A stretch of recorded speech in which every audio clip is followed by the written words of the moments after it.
Imaginez-vous au bord d'un lagon. Il fait chaud, très chaud, trop chaud. Alors, vous vous dirigez vers l'eau turquoise.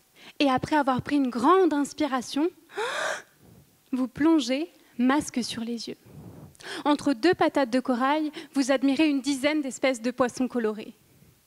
Là, avec vous, je m'interroge sur leur contribution au fonctionnement du récif, leur rôle fonctionnel. Je m'explique. Une petite ville contient un certain nombre d'habitants, mais ce qui m'intéresse, c'est la diversité des métiers qu'on y trouve. Si deux villes contiennent le même nombre d'habitants, mais que la première, comme celle-ci, comprend une grande diversité de métiers, des boulangers, des médecins, des agriculteurs, alors que la seconde, comme celle-là, ne comprend que des boulangers, eh bien, la première fonctionnera bien mieux que la seconde. Mais revenons à nos poissons. Vous observez ces espèces onduler sur le récif, mais moi, ça ne m'éclaire toujours pas sur leur contribution au fonctionnement du milieu. En effet, les observer présentes sur le récif ne veut pas forcément dire qu'elles contribuent à son fonctionnement. C'est un peu comme moi après un bon repas. Je suis présente physiquement devant mon ordinateur, mais pas fonctionnellement. Alors, j'étudie un processus précis, l'herbivorie.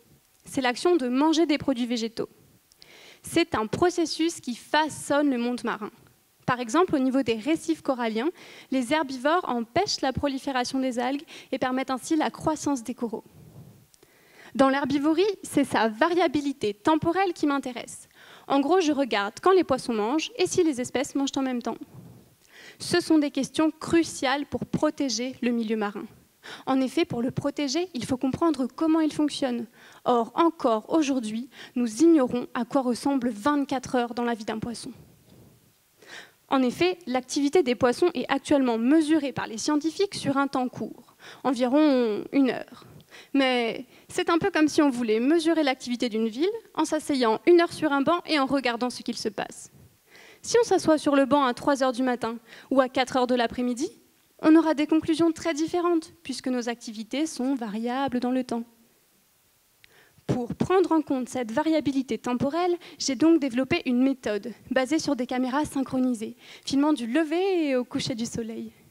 Grâce à cette méthode, j'ai montré que l'herbivorie est plus importante l'après-midi, ce qui serait dû à une meilleure qualité nutritive des algues, et que les herbivores sont de frénétiques affamés.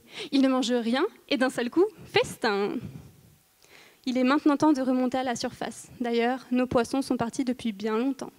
J'espère qu'à votre prochaine plongée, vous vous intéresserez au métier des poissons. Et je suis fière de nous. Tenir 3 minutes en apnée, c'est une sacrée victoire.